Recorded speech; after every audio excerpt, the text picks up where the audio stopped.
વિસાવદર બ્રહ્મ સમાજ દ્વારા પરશુરામ જન્મ જયંતિ સાદાઈથી ઉજવાઈ। વિસાવદર બ્રહ્મ સમાજ દ્વારા પહેલગામમાં આતંકી હુમલામાં મૃત્યુ પામેલા લોકોના આત્મકલ્યાણ અર્થે મહાઆરતી કરી મૌન પાળી પ્રાર્થના કરાઈ।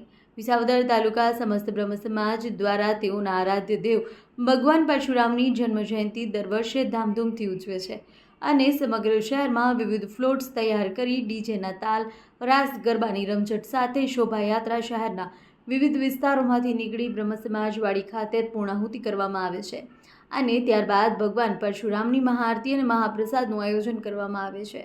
તેમાં આ વખતે પણ ભગવાન પરશુરામની જન્મ જયંતિ ભવ્ય રીતે ઉજવવાનું નક્કી કરી આયોજન કરવામાં આવેલ હતું અને તેની સંપૂર્ણ તૈયારીઓ થઈ ચૂકી છે। ત્યારે જમ્મુ કાશ્મીરમાં પહેલગામમાં આતંકવાદીઓ દ્વારા કોઈ પણ જાતના કારણ વગર માત્ર જાતિ પૂછી હુમલો કરી નિર્દોષ લોકોની નિર્મમ હત્યાઓ કરવામાં આવી હતી, જેનાથી જ સમગ્ર ભારત દેશની પ્રજા દુઃખ અને શોકમાં મનાવી રહી છે। ત્યારે વિસાવદર તાલુકા સમસ્ત બ્રહ્મ સમાજ પ્રમુખ ગીજુભાઈ વિકમા દ્વારા તાત્કાલિક અસરથી વિસાવદર ગાયત્રી મંદિર ખાતે સમસ્ત બ્રહ્મ સમાજની એક મીટિંગ બોલાવી જેમાં શોક ઠરાવ કરી મૃત આત્માની શાંતિ માટે 2 મિનિટનું મૌન પાડી સમસ્ત બ્રહ્મ સમાજ દ્વારા શ્રદ્ધાંજલિ આપવામાં આવી હતી તથા ભગવાન પરશુરામની જન્મજયંતિની શોભાયાત્રા કાઢવાનું અને જન્મજયંતિ ઉજવવાનું મોકૂફ રાખવાનું નક્કી કરી માત્ર આ દિવસે મહાઆરતી કરી પહેલગામમાં મૃત્યુ પામેલ લોકોને શ્રદ્ધાંજલિ આપવાનું નક્કી કરવામાં આવેલ હતું। જે મુજબ આજરોજ ડોબરિયા પ્લોટ ગાયત્રી મંદિર ખાતે સમસ્ત બ્રહ્મ પરિવારના લોકો ઉપસ્થિત રહી મહાઆરતી કરી બહેનો દ્વારા ધૂન ગાઈ ત્યારબાદ જમ્મુ કાશ્મીરના પહેલગામમાં આતંકી હુમલામાં મૃત્યુ પામેલા લોકોના આત્માના કલ્યાણ અર્થે 2 મિનિટનું મૌન પાડી શ્રદ્ધાંજલિ આપવામાં આવી હતી। અહેવાલમાં ન્યૂઝ હરેશ મહેતા, વિસાવદર।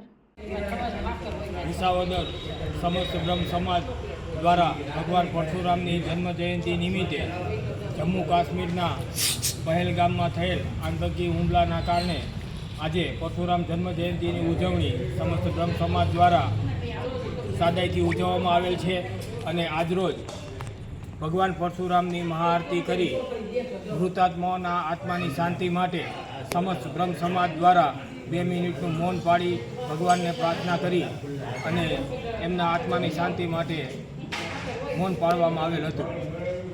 આજરોજ જે ભવ્ય શોભાયાત્રા નીકળે છે એ મોકૂફ રાખવામાં આવેલ હતી અને સંપૂર્ણ રીતે શ્રદ્ધાંજલિ આપવામાં આવેલ હતી।